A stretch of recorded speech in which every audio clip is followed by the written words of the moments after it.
అందరూ బాగున్నారు కదా? ఎవరు వల్కరు?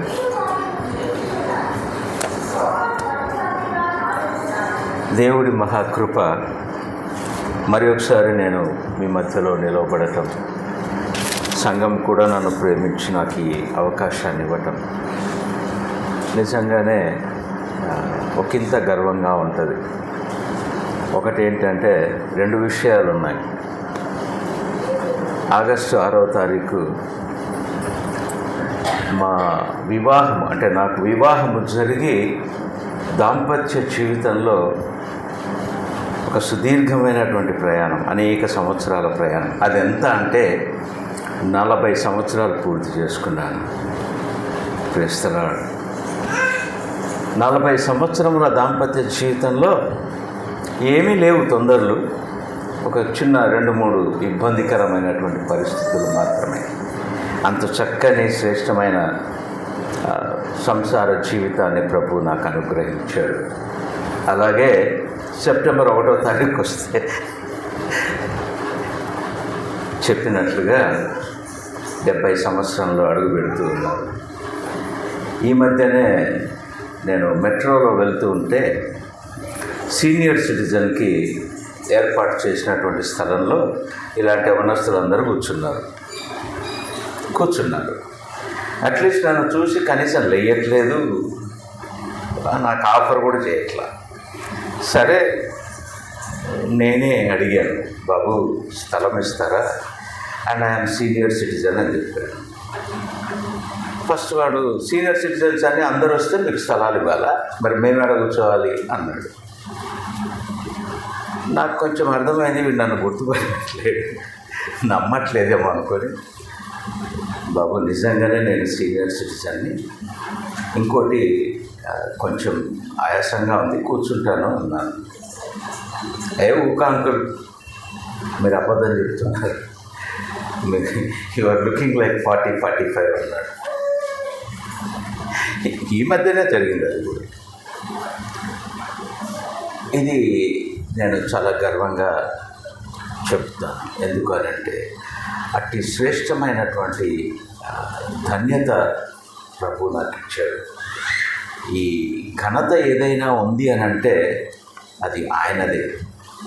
నా ఆరోగ్య పాటింపులు లేవు, నా ప్రయాస లేదు, నాది ఏది కూడా లేదు.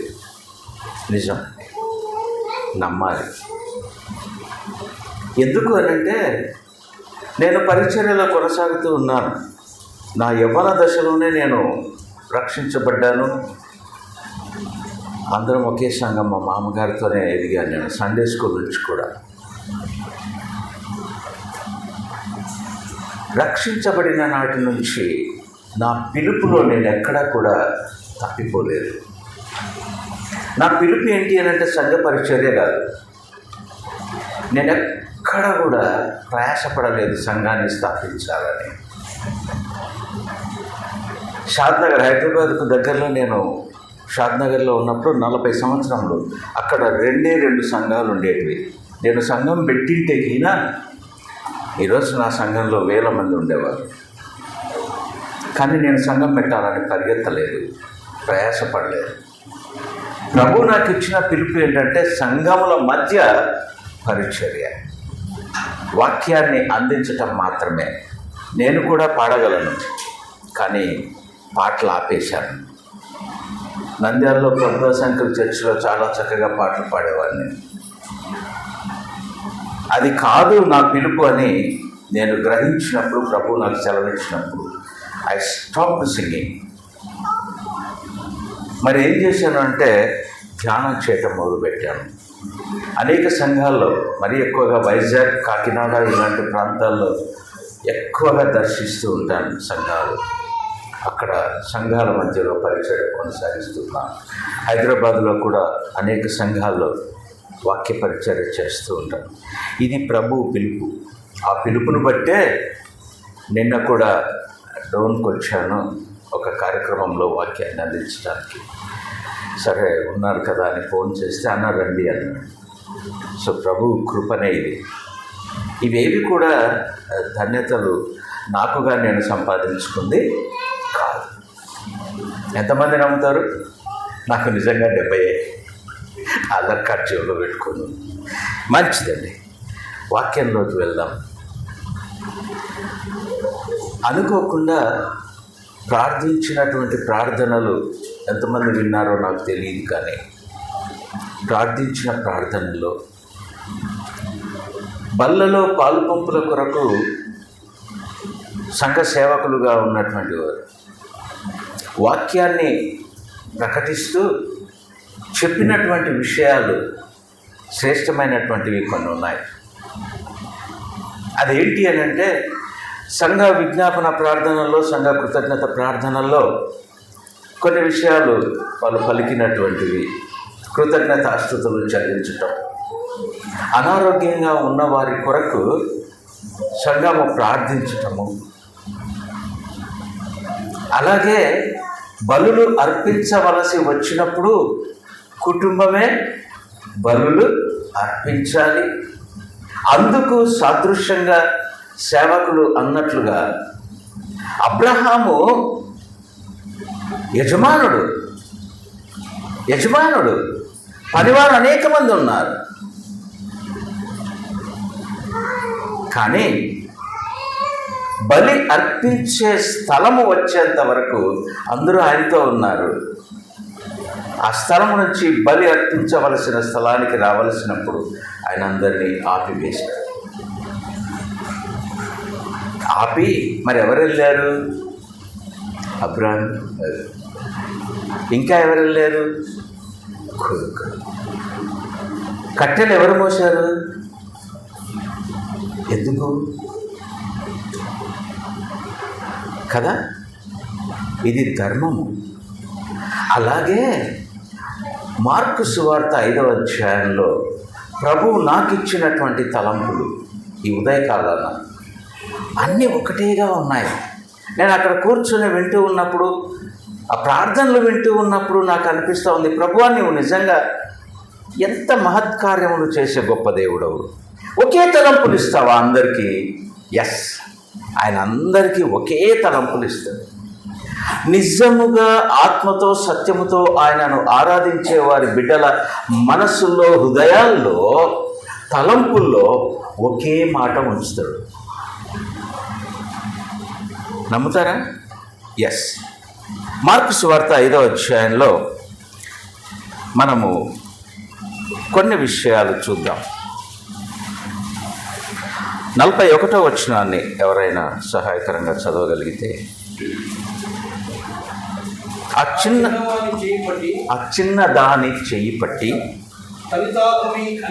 తలీతాకూమి అని ఆమెతో చెప్పెను. యేసయ్య పలికినటువంటి మాట. ఈ మాట యేసయ్య పలికాడు. ఎవరితో పలుకుతున్నాడు అని అంటే చిన్నదానితో పలుకుతూ ఉన్నాడు. ఈ చిన్నది ఎవరు అని మనం చూస్తే 5వ అధ్యాయంలో 21వ వచనంలో ఉంది ఆ మాట. ఎవరిమా? సమాజ మందిరపు అధికారి కుమార్తె. ఎవరమ్మి? సమాజ మందిరము. సమాజ మందిరం అంటే ఆనాడు యూదులు దేవుణ్ణి ఆరాధించటానికి కూడుకునే ఒక స్థలము. ఆ కాలంలో యూదులందరూ కూడా దేవుణ్ణి ఆరాధించటానికి కూడుకునే ఒక స్థలము ఇలాంటి స్థలమే. ఈ సమాజ మందిరానికి కాపరి ఎలా ఉన్నాడో, పెద్దలు ఎలా ఉన్నారో, ఆ కాలంలో కూడా ఆ సమాజ మందిరంలో పెద్దలున్నారు. అలాంటి పెద్దల్లో ఒక పెద్ద అయినటువంటి యాయీరు కుమార్తె ఈ చిన్నది.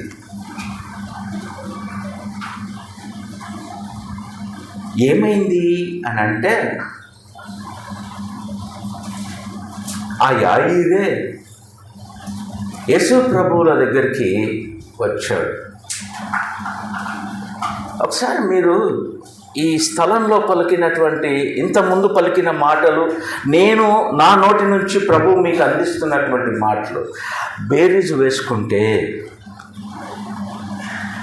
మీకే అర్థమవుతుంది, ఇంత గొప్ప దేవుడు ఇలా మాట్లాడతాడా అని. చిన్నది అస్వస్థతగా ఇంట్లో ఉంది. అదే మనం ఇందాక 41లో చదువుకున్నాం. చిన్నది, పేరు లేదు ఇక్కడ, చిన్నది అని ఉంది. ఆ వయసు ఎంత అంటే కిందికి వస్తే అక్కడ ఉంది 12 సంవత్సరముల వయస్సు కలిగినటువంటి చిన్నది కింద ఉంది. 12 సంవత్సరములు వయస్సు కలిగినటువంటి పాప, చిన్న పాప అస్వస్థతతో అని అనేదానికంటే తండ్రి పలికిన మాట, ఆ సమాజ మందిరపు యజమాని అయిన పెద్ద అయిన యాయీరు ఇంటి నుంచి వచ్చినటువంటి కొందరు పలికిన మాట ఏంటి అని అంటే, తండ్రి పలికిన మాట, నా చిన్నది చావుకు సిద్ధంగా ఉంది. చదవండి అన్నమాట. 21వ 22వ 23వ వచనం. నా చిన్న కుమార్తె చావనై ఉన్నది అని యాయీరు యేసు ప్రభువుల వారి దగ్గర విన్నవించుకుంటూ ఉన్నాడు. కంపేర్ చేసుకోండి. 21లో ఏమని ఉంది అని అంటే, ఆ సమాజ మందిరపు పెద్ద అయిన యాయీరు సమస్యను ఎక్కడికి తీసుకొచ్చాడు, సమస్యను ఎవరితో పంచుకుంటున్నాడు అని గమనిస్తే, చదవండి బ్రదర్. ఆయన సముద్ర తీరంలో ఉండగా సమాజ మందిరపు అధికారులు యాయీరును ఒకడు ఆయనను చూచి, ఎవరిని చూడాలో ఆయన్ని చూశాడు. ఎవరిని చూడాలి? సమస్య వచ్చినప్పుడు ఆయన్ను చూడాలి. ఎవరు పరిష్కరించగలరో వారినే చూడాలి. ఎవరు మనకు సహాయం చేయగలరో వారినే చూడాలి. ఎవరు మనకు ఆదరణ కలిగిస్తారో ఆయన్నే చూడాలి. ఈ యాయీరు సంఘ పెద్ద, ఎవరిని చూడాలనో ఆయన్నే చూస్తూ ఉన్నాడు.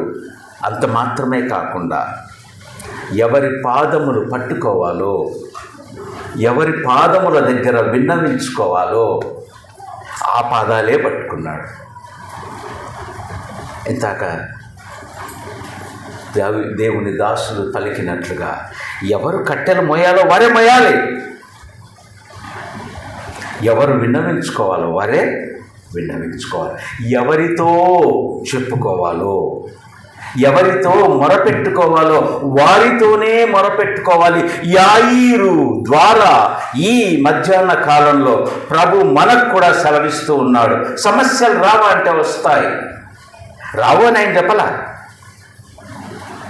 ఎందరైతే క్రీస్తును ధరించుకున్నారో, ఈజీ అనుకున్నారా ఈ మార్గం? Not that much easy. ఇది సులభమైనటువంటి మార్గం కాదు. క్రీస్తును ధరించుకోవటం అంటే శ్రమలు అనుభవించవలసిందే, శ్రమల గుండా వెళ్ళవలసిందే. లోకస్తులు కొన్నే ఉంటాయేమో, క్రీస్తును ధరించుకున్న బిడ్డలకు శ్రమలు అనేకములు ఉంటాయి. అవన్నీ వచ్చినప్పుడు ఇక్కడ జ్ఞాపకం చేస్తూ ఉన్నాడు మధ్యాహ్న కాలం కూర్చున్న మనందరికీ, ఎవరి వైపు చూడాలో వారి వైపు చూడాలి, ఎవరితో సమస్యను చెప్పుకోవాలో వారితోనే చెప్పుకోవాలి.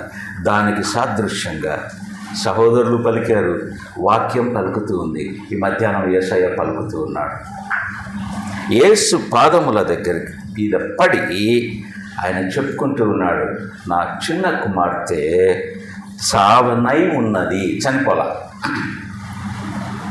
పరిస్థితి చావనై ఉన్నది. తండ్రి హృదయం ఎలా ఉంటుందమ్మా? తండ్రి హృదయం ఎలా ఉంటుంది? కుటుంబ పరిస్థితి ఎలా ఉంటుంది? అయ్యో, దుఃఖము, వేదన, చింత, బాధ, సంతోషం లేదు, సమాధానం లేదు కుటుంబం. ఆ సందర్భాల్లో తండ్రి యేసయ్య దగ్గర మొరపెట్టుకుంటూ అన్నాడు, నా చిన్న కుమార్తె చావనై ఉన్నది అని. తను ఎందుకు వచ్చాడో చెబుతూ ఉన్నాడు. ఏమన్నాడంటే, అది బాగుపడి బ్రతుకున్నట్లు నీవు వచ్చి దాని మీద చేతులుంచవలెనని ఆయనను మిగుల వేడుకునెను. యేసు ప్రభుల వారిని అడుగుతున్నాడు, అయ్యా నా బిడ్డ చావనై ఉన్నది, నీవు మా ఇంటికి వచ్చి నా బిడ్డ మీద చేతులు ఉంచితే అది బ్రతుకుతుంది, అది బ్రతుకున్నట్లుగా చేతులు ఉంచు అని మొరపెట్టుకుంటూ ఉన్నాడు. అనేక సందర్భాల్లో ఇది మన జీవితంలో కూడా జరుగుతుంటుంది. అనేక సందర్భాల్లో ఇలాంటి సమస్యలు ఎవరికి లేవా? ఏంది కొంపదీసి నన్నే అలాగే చూస్తూ ఉన్నారు. నేనైతే మస్తు ఎన్ని ట్రబుల్స్ అంటే అన్ని ట్రబుల్స్, ప్రతి ట్రబుల్ కూడా నన్ను ట్రబుల్ చేయకుండా అది వెళ్ళిపోయింది. కారణం ఏంటి అని అంటే యేసయ్య వైపు చూచాను. నా దృష్టి ఎప్పుడు కూడా యేసు వైపే. అది ఎంత సమస్య అయినా సరే, సమస్య అనేటువంటి దాన్ని మనం సమస్యగా చూస్తే మనల్ని భయాన్ని పుట్టిస్తుంది. ఒక ప్రాబ్లం వచ్చినప్పుడు, ఒక ఇబ్బంది వచ్చినప్పుడు, ఒక ఆవేదన కలిగినప్పుడు ఆ ఆవేదన వైపే మనం చూస్తే మనల్ని ఇంకా భయపిస్తుంది. కాబట్టి మనం చూడాల్సింది. అందుకే యాయీరు లేఖన భాగాల్లో, ఈ గ్రంథంలో మాటలకు చాలా అర్థం ఉంటుంది. ఉట్టిగే రాయరు. అక్కడ రాయాల్సిన అవసరం ఉందా? యాయీరు యేసు వైపు చూచి అని. కానీ ఎందుకు రాశారంటే మనకు బోధిస్తుంది సమస్యలు వచ్చినప్పుడు ఎవరి వైపు చూడాలి. వస్తాయి అని చెప్తాడు, వచ్చినప్పుడు ఎవరి వైపు చూడాలో చెబుతూ ఉన్నాడు. కాబట్టి అలా మనము ఉండాలి. విన్నవించుకున్నాడు. యేసు ప్రభు పక్కలోనే ఉన్నాడు యాయీరు. ఏం జరిగిందయ్యా అంటే ఏమీ జరగలే. ఆయన కదలలేదు. యేసయ్య అక్కడే జనసమూహం మధ్యలోనే ఉన్నాడు. అరే అట్లయిందా, పద పద అని అనలేదు, ఏమీ మాట్లాడలేదు. విన్నాడు. విన్న ఆయన జనసమూహంలోనే ఉన్నాడు. కొంత ఆలస్యం జరిగింది. ఎంత ఆలస్యము అని అంటే 25వ వచనంలో అనుకుంటాను. అదే జనసమూహంలో ఒక సంఘటన జరుగుతుంది. అదేంటి అనంటే రక్తస్రావ రోగము కలిగినటువంటి స్త్రీ స్వస్థత పడటం. ఈమెను ఒక్కసారి జ్ఞాపకం చేసుకుంటే యాయీరు పరిస్థితి, చిన్న కుమార్తె చావనై ఉన్నది అని తండ్రి ఎరిగి తండ్రే చెబుతూ ఉన్నాడు. ఈయన మనస్సులో, ఈయన హృదయంలో దుఃఖము, వేదన, ఆవేదన చెంది ఈ ఏడవలేక ఏమి చేయలేక అలా యేసు పక్కలో నిలబడ్డాడు. అసహ్యకరమైనటువంటి స్థితిలో రక్తస్రావ రోగము కలిగినటువంటి ఆమె సమాజం ముందుకు రాలేక, జనసమూహమును తన ముఖాన్ని, తన స్థితిని చూపించుకోలేక అలా అలా అలా దాక్కుంటూ, ఈయనేమో యేసు నా ఇంటికి వస్తే బాగుపడుతుంది, చెయ్యి పెడితే బాగుపడుతుంది అని యాయీరు ఆశపడి వచ్చాడు. ఈమెమో ఆయన చెంగు ముట్టుకుంటే చాలు. ఏమి ఈ సందర్భంలో ఏం జరిగింది అంటే ఆలస్యం జరిగింది. ఆలస్యం మాత్రమే జరగలేదు, యేసులో ఉండాల్సిన ప్రభావము తనలో నుండి వెళ్ళిపోయింది. యేసయ్యనే అన్నాడు కదా, ఎవరో నా చెంగు ముట్టారు, నాలో నుంచి ప్రభావము వెడలిపోయెను అన్నాడు. తనలో ఉన్న శక్తి పోయింది. రాదంటే వస్తుంది, కానీ చెబుతూ ఉన్నాడు. ఈ మాటలన్నీ పక్కలో ఉన్న యాయీరు వింటూ ఉన్నాడు. వా. ఇప్పుడు యాయీరు పరిస్థితి ఏంటి కదా? అర్థమవుతుందమ్మా? యాయీరు పరిస్థితి ఎలా ఉంటుంది ఇప్పుడు? నా కూతురేంటి, నా కూతురు పరిస్థితి ఏంటి? ఈయన ఏమీ రియాక్ట్ అవ్వట్లేదు, పైగా నా ప్రభావం వెడలిపోయింది అంటున్నాడు. అంత మాత్రమే కాకుండా వేదనతో ఉన్నటువంటి మనిషి పక్కలో యేసయ్య పలికినటువంటి మాట ఆ స్త్రీతో, అమ్మా నీ విశ్వాసము నిన్ను స్వస్థపరచింది అని అనటమే కాకుండా సమాధానాన్ని ప్రకటిస్తూ ఉన్నాడు. ఆ మాటలు కూడా చదవండి అమ్మా, 34లో ఉన్నాయి. అందుకాయన కుమారి నీ విశ్వాసము నిన్ను. యాయీరుకి ఎంత విశ్వాసం ఉంది? అబ్బో, ఆయన కూడా విశ్వాసంతోనే వచ్చాడు. యేసయ్య పక్కలోనే నిలబడ్డాడు, పక్కకు పోకుండా. కానీ ఈయన యేసయ్య స్టేట్మెంట్ ఆ కుమారితో చెబుతున్నాడు, కుమారి నీ విశ్వాసము నిన్ను స్వస్థపరచింది. ఎంతగా నీకు స్వస్థత ఇచ్చింది అని అంటే, నాలో నుంచి ప్రభావము వెడలిపోయేంతగా. అందుకే ఆమె చెంగు ముట్టగానే రక్తధార ఆగిపోయి స్వస్థత కలిగినటువంటిదై యేసుక్రీస్తు ప్రభుల వారి ఎదుటికొచ్చి తన్ను తాను కనపరుచుకుంది. ఆమేన్. అంతేకాక ఇదంతా చూస్తున్న ఈయన, యేసయ్య పలుకుతున్న మాటలు విన్న ఈయన అలా చూస్తూ ఉన్నాడు. ఈలోగా జరిగింది ఏంటయ్యా అంటే, ఈ సమాజ మందిరపు పెద్ద అయినటువంటి యాయీరు ఇంటి నుంచి కొంతమంది, అంటే ఎవరండి? మనుష్యులు. ఎవరు? కొంతమంది అంటే మనుష్యులు. ఎవరు? ఆ ఇంటి నుంచే వచ్చారు. ఆయన సంబంధికులు కావచ్చు, ఆయన బంధువులు కావచ్చు, సమాజ మందిరంలోనే ఉన్నటువంటి నీనా లాంటి విశ్వాసులే కావచ్చు, ఎవరో తెలియదు. కానీ మనుష్యులు వచ్చి ఒక దుఃఖకరమైనటువంటి వార్తను వాళ్ళు మోసుకొని వచ్చారు. ఏంటి ఆ మాట అంటే 35. ఆ కుమారితో ఇంకా మాట్లాడుతున్నాడు. ఆ జన సమూహముతో ఆయన ఇంకా మాట్లాడుతూనే ఉన్నాడు. ఆలస్యం జరుగుతూ ఉంది. ఈలోగా ఏ వార్త రాకూడదో ఆ వార్త యాయీరుకు వచ్చింది.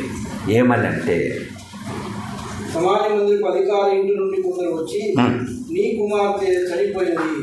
నీ కుమార్తె చనిపోయినది. దే ఆర్ డిక్లేరింగ్,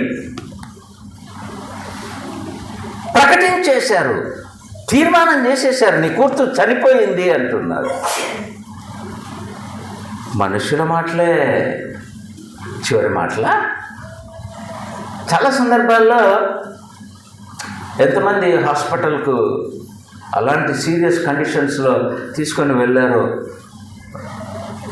వెళ్ళినప్పుడు డాక్టర్స్ రొటీన్గా చెప్పే డైలాగ్ ఏంటి, వాళ్ళు వాడే పదం ఏంటి అని అంటే, కొంచెం ముందు వచ్చింటే బ్రతుకునేవాడు, ఇప్పుడు చనిపోయాడు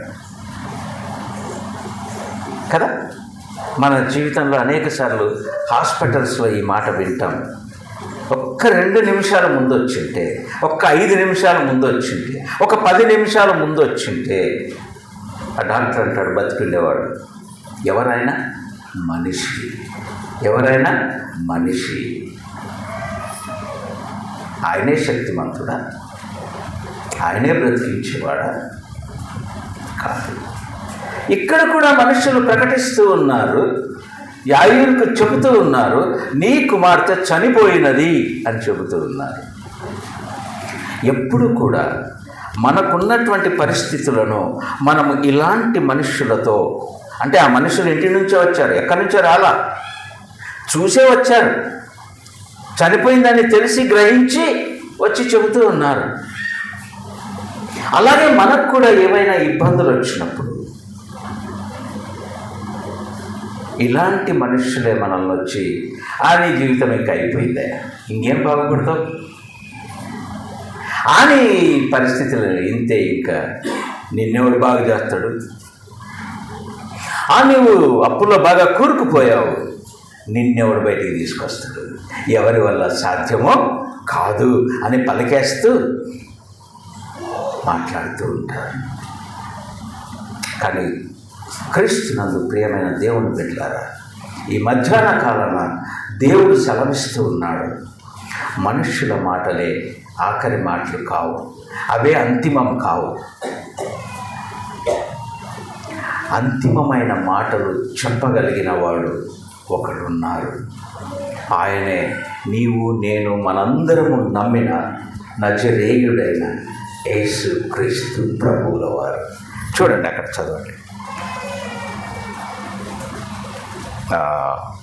ఇందాక మనం చదువుకున్నదే 41వ వచనం ఏమన్నాడు?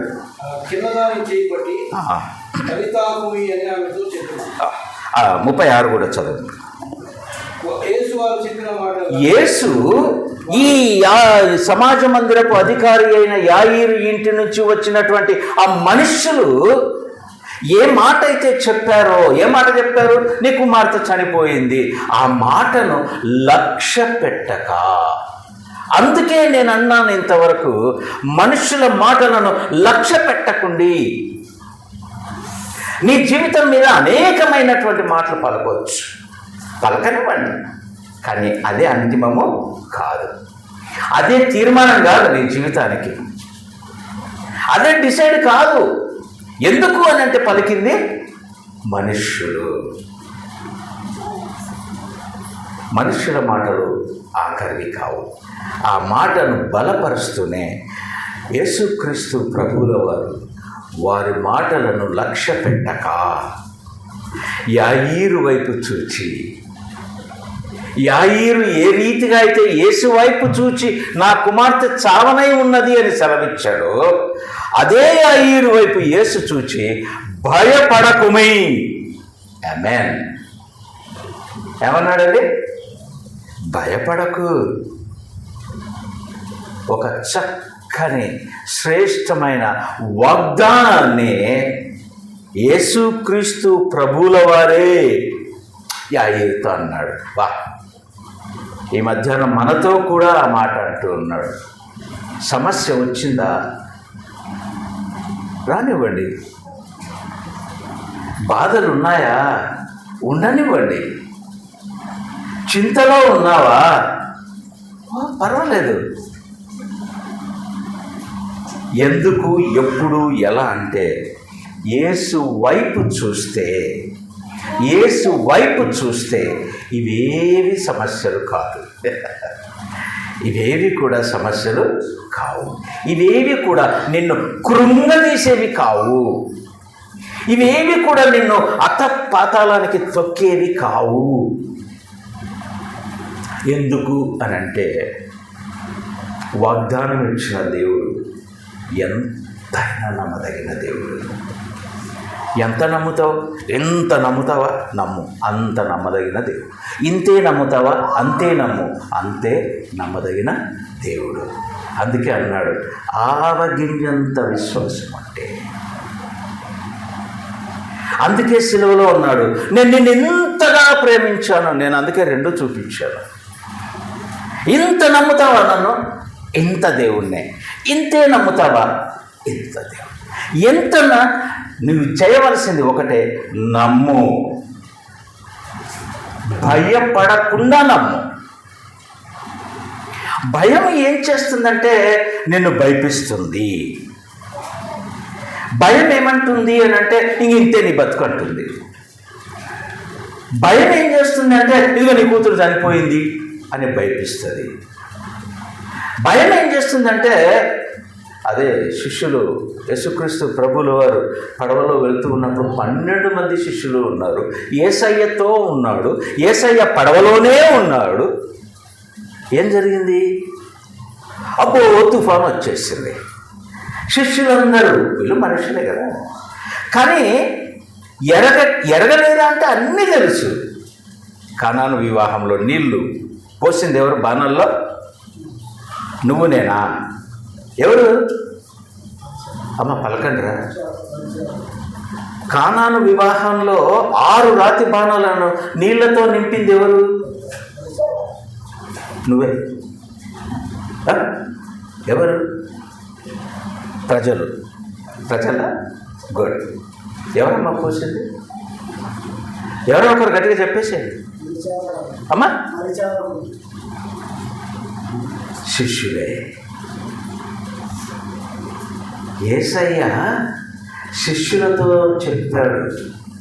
వాళ్ళ యేసయ్య మదర్ వచ్చి, నాయన ద్రాక్షారసం అయిపోయింది, కొంచెం చూడు అని అంటే, నా సమయం ఇంకా రాలేదు అన్నాడు. సమయం వచ్చినప్పుడు యేసయ్య తన శిష్యులను పిలిచి, అదిగో అక్కడ 6 రాతు బాణాలు ఉన్నాయి కదా, వాటిని నీళ్లతో నింపండి అంటే, నీళ్లు పట్టుకొచ్చి నింపింది ఎవరు అని అంటే శిష్యులే. నిండినాయ్యా, ఇప్పుడు ఏం చేయాలంటే గ్లాస్ తీసుకొని ఆ నీళ్లు తీసుకొని ఆ పెళ్ళి జరిగిస్తున్నటువంటి ఆ యజమానునికి తీసుకొని ఇవ్వండి అని అంటే, ఆ శిష్యులే వాళ్ళే గ్లాస్ తీసుకొని వాళ్ళే నీళ్లు నింపుకొని వాళ్ళే తీసుకెళ్ళి ఇచ్చారు. మధ్యలో అద్భుతం జరిగిపోయింది. Praise the lord. ఏం జరిగిందంటే, నీళ్లు ద్రాక్షారసంగా, అది కూడా శ్రేష్టమైన ద్రాక్షరసంగా మారింది. సాక్ష్యం ఎవరు? శిష్యుడే. 5 రొట్టెలు 2 చిన్న చేపలు. యేసయ్య ఏం చేశాడంటే, ఏం చేయలే, అది తీసుకొచ్చి ఇస్తే పైకి చూసి చేతులు ఎత్తి ప్రార్థన చేసి శిష్యులకు ఇచ్చాడు. దాదాపు 5,000 మంది కూర్చుంటే పంచింది ఎవరమ్మా? మళ్ళీ చెప్పాలి, పంచింది ఎవరమ్మా? శిష్యులు. గుడ్. పంచింది ఎవరు? శిష్యులు. తీస్తుంటే వస్తున్నాయి. పంచింది వాళ్ళే, మిగిలిన గంపలు ఎత్తింది వాళ్ళే. అదే శిష్యులే ఈ సందర్భంలో పడవలో ఉన్నారు, యేసయ్యతో ఉన్నారు. కానీ నశించిపోతూ ఉన్నాం, నీకు అసలు పట్టణమేంటి అని యేసయ్యని అడిగారు. నిద్ర లేపి మరీ చెప్పారు. యేసయ్య నిద్ర లేపి, ఇంత తుఫాను వచ్చింది, అలలు వచ్చినాయి, గాలు వస్తూ ఉన్నాయి, ఇలాంటి పరిస్థితి వచ్చింది, మేము నశించిపోతూ ఉన్నాం, మా పైన నీకు చింత లేదా అని అడిగితే ఆయన లేచాడు, గాలిని గద్దించాడు, అణిగిపోయింది. అప్పుడు అమ్మో, ఈయనకు గాలి కూడా మాటింటుందా అని అనుకున్నారు మనుష్యులు. అందుకే మనుష్యుల మాటను లక్ష్య పెట్టకండి. కానీ ఇదే 12 మంది మనుషులే 11 మంది అబ్బో శ్రేష్టమైనటువంటి హతసాక్షులుగా ప్రభు కొరకు నిలబడ్డారు కదా. ఇక్కడ కూడా అదే, వారి మాటలు ఆయన లక్ష్య పెట్టలేదు. ఈ మధ్యాహ్నం మీకు కూడా చెబుతూ ఉన్నాడు, మనుషుల మాటలను లక్ష్య పెట్టకండి. దేవుడు ఏం చేస్తున్నాడు అనంటే, నీకు వాగ్దానం ఇస్తూ ఉన్నాడు. ముందేమంటున్నాడంటే, డు నాట్ ఫియర్. నీలో భయం ఉంది, ఆ భయాన్ని ముందు పక్కలో పెట్టేసే, తీసేసే, పక్కలో కూడా కాదు, మళ్ళీ నీ దగ్గరికి రానియకు. క్రైస్తవునికి, విశ్వాసికి ఉండవలసింది ఏంటి అనంటే ధైర్యం. నా యేసయ్య నాతో ఉన్నాడు, నా యేసయ్య నన్ను నడిపించేవాడు, నా యేసయ్య నన్ను జీవింపజేసేవాడు, నా యేసయ్య నాకున్నటువంటి ఇరుకు మార్గాన్ని సరళము చేసే దేవుడు. నమ్మాలి. అందుకే ఆయన అన్నాడు, ఏమంటాడంటే, భయపడకుడి. ఎక్కడ 36, భయపడకుడి, నమ్మిక మాత్రము ఉంచండి అన్నాడు. అందుకే మరలా చెబుతూ ఉన్నాను, ఎంతమందికి అర్థమైందో నాకు అర్థం కావట్లేదు. భయము నీ దృష్టిని కానీ, నీ మనస్సుని కానీ, నీ ఆలోచనలను కానీ మరింత భయపెడుతుంది.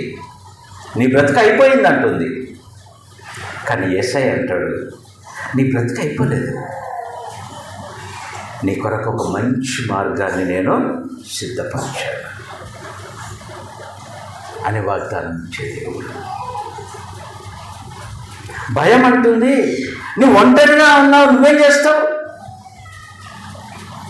అని అంటుంది. సమస్య వచ్చినప్పుడు నువ్వు ఒంటరిగా ఉన్నావు, నువ్వేం చేసుకుంటావు? How can you escape because you are alone అని అంటుంది. కానీ యేసయ్య అంటాడు, వారిలో ఒంటరి అయిన వాడు ఎంతమంది అవుతారు? అంతకంటే శ్రేష్టమైనటువంటి యేసయ్య నీ పక్కన ఉంటాడు.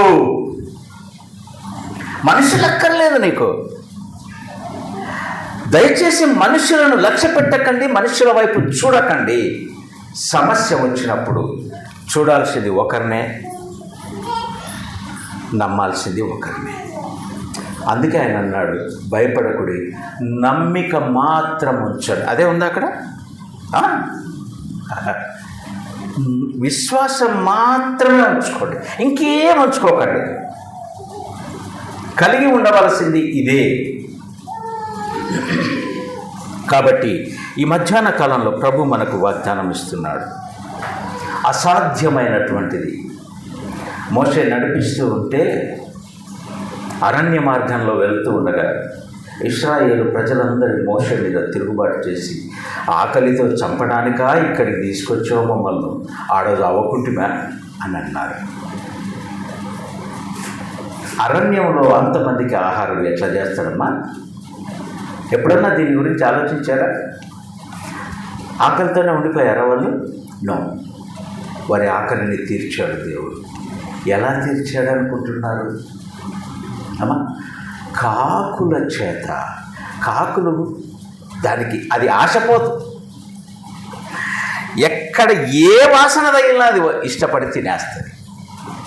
అది ఏడన్నా ఉండని, ఎట్లన్నా ఉండని.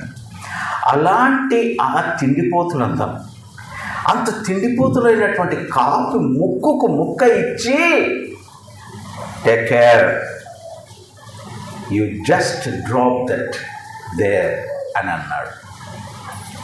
కాకులకు సెలవిచ్చాడు, కాకులకు ఆజ్ఞాపించాడు.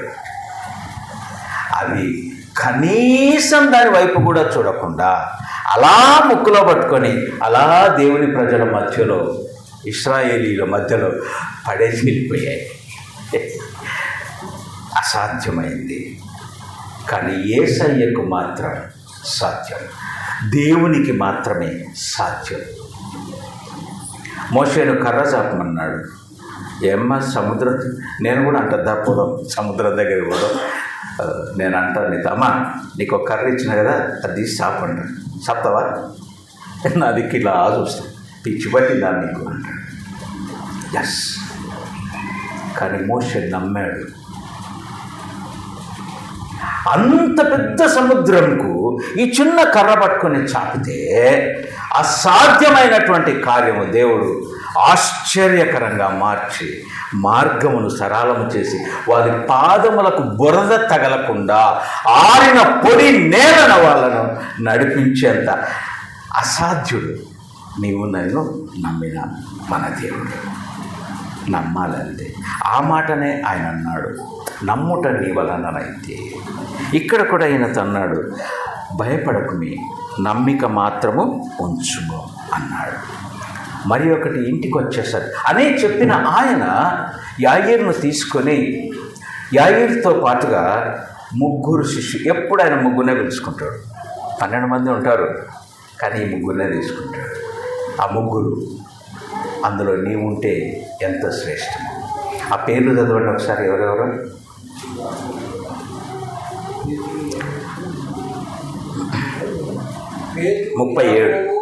పేతురు, యాకోబు, యాకోబు సహోదరుడైన యోహాను.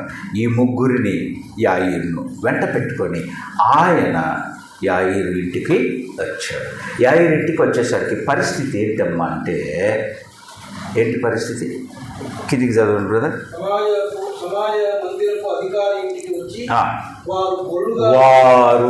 వారు అంటే మళ్ళీ మనుషులు ఎక్కడున్నారు? ఈ యాయీరు ఇంటి దగ్గర ఉన్నవారు. పరిస్థితి ఏంటి? పాప చనిపోయింది. మన కుటుంబాల్లో, మన ఇళ్ళల్లో, లేకపోతే ఎక్కడైనా ఎవరైనా ఇళ్ళల్లో చనిపోయిన ఆ సందర్భం, అప్పుడే చనిపోతే ఎలా ఉంటుందమ్మా పరిస్థితి? చాలా ప్రశాంతంగా ఉంటుంది కదా, సమాధానంతో ఉంటారా? అరే, దుఃఖము, వేదన, చింత, ఏడుపులు, అక్కడొక గుంపు, అక్కడొక గుంపు, అక్కడొక గుంపు, ఈ గుంపులో ఒకరు ఏడుస్తుంటారు, ఆ గుంపులో అందరూ ఏడుస్తుంటారు, నానాక మాటలు వినిపిస్తూ ఉంటాయి. గుంపులు గుంపులుగా అక్కడ మా పాట పదం ఉంది అక్కడ, గొల్లు చేసి అని అంటాడు. గుంపులు గుంపులుగా ఉండి ఏడుస్తూ ఉన్నారు, గందరగోళ పరిస్థితిలో ఉన్నారు, దుఃఖంతో ఏడుస్తూ ఉన్నారు. అప్పుడు యేసయ్య పలికిన మాట, ఇవన్నీ పట్టించుకోకుండా లోపలికి వెళ్ళి ఏమని పలికాడో చూద్దాం. 39. గొల్లు చేసి అంటే అల్లరి చేస్తూ గుంపులు గుంపులుగా ఇలా ఎందుకు చేస్తూ ఉన్నారు అని చెప్పి, నేను కదా నీతో అన్నట్టు సముద్రం దగ్గర తీసుకుపోయి కట్టేయిస్తే చనిపోయింది. ఆ చిన్నదానిలో జీవం లేదు. కానీ యేసయ్య వచ్చేయమంటున్నాడు, ఈ చిన్నది నిద్రించుచున్నది అంటనే విన్నవారందరూ అపహసించారు, ఎగతాళి మాటలు మాట్లాడారు. అయినా యేసయ్య వారి మాటలు పట్టించుకోలేదు. యాయీరును 3 శిష్యులను లోపలికి తీసుకొని వెళ్ళాడు. ఈ చిన్నది నిద్రించుచున్నది, మీరు భయపడకండి, ఇది నిద్రించుచున్నది. కానీ ఏమన్నాడు, ఈ చిన్నది నిద్రించుచున్నదే కానీ చనిపోలేదు. మీరెవరు చనిపోయిందని చెబుతున్నారు అని లోపలికి వెళ్ళి ఆ చిన్నదాన్ని ముట్టితే లేచి కూర్చుంది. ఈ ఆశ్చర్య కార్యాన్ని, ఇంత గొప్ప అద్భుతాన్ని యాయీరు కుటుంబంలో చేయటానికే ఆ చిన్న ఆలస్యం. ఇది 25వ వచనం నుంచి 34 వచనాల వరకు రక్తస్రావ రోగ స్త్రీ జరిగింది కదా, అది ఆయన అప్పుడే వచ్చింటే చనిపోయేది కాదు. ఏం జరగాలి? ఆయన మహత్కార్యాన్ని అక్కడున్న గుంపులు గుంపులుగా ఉండి ఏడుస్తున్న అందరూ చూడాలి, గ్రహించాలి. అందుకే ఆ ఆలస్యం జరిగింది. నా జీవితంలో కూడా అనేక సందర్భాల్లో మనం ప్రార్థించినప్పుడు దేవుడు ఆలస్యం చేస్తూ ఉంటాడు. ఇవ్వడప్పుడే ఒక్కొక్కసారి అడిగిన వెంటనే ఇచ్చేస్తుంది, కొన్ని సందర్భాల్లో ఆలస్యం చేస్తుంది. కారణం ఏంటి అని అంటే, మరి యొక్క అత్యున్నతమైనటువంటి ఆశ్చర్య రీతి అయినటువంటి అద్భుతాన్ని నీ జీవితంలో చేయటానికి ఆలస్యం జరుగుతుంది. ఇదే కావాలంటే ఇస్తాడు. దీనికంటే మించినది ఆయన ఇవ్వాలని ఆశపడినప్పుడు మనము కూడా యాయీరు ఏ రీతిగా అయితే ఆయన పక్కలోనే సహనము కోల్పోకుండా ఉండి యేసయ్యతో ఇంటికి వచ్చి యేసయ్యను ఇంటిలోకి ఆహ్వానించి, ఈ మధ్యాహ్న కాలాన వినుచున్న నీవు నేను కూడా యేసయ్యను ఇంటిలోకి ఆహ్వానిద్దాం. మన ఇంటిలో యేసయ్య ఉండాలి, మన జీవితాల్లో యేసయ్య ఉండాలి. ఇందాక బ్రదర్ అన్నారు కదా, ఇంటిలో కుటుంబం అంతా. ఎస్, ఏ ఇంటిలో అయితే యేసయ్య ఉంటాడో ఆ ఇంటిలో ఉన్న వారందరితో యేసయ్య ఉంటాడు. యాయీరు కుటుంబంలోకి వచ్చాడు, చిన్న దానిని చేయి పట్టుకొని లేపాడు. లేపిన ఆయన ఆ చిన్నదానితో అంటే ఇంటి వారితో చెప్పాడు, ఈ చిన్నదానికి ఆహారం పెట్టండి. ఏదో అనుకుంటున్నారేమో, చనిపోలా, నిద్రించిన ఆమె లేచింది, ఇప్పుడు ఆహారం పెట్టండి, బలపడుతుంది.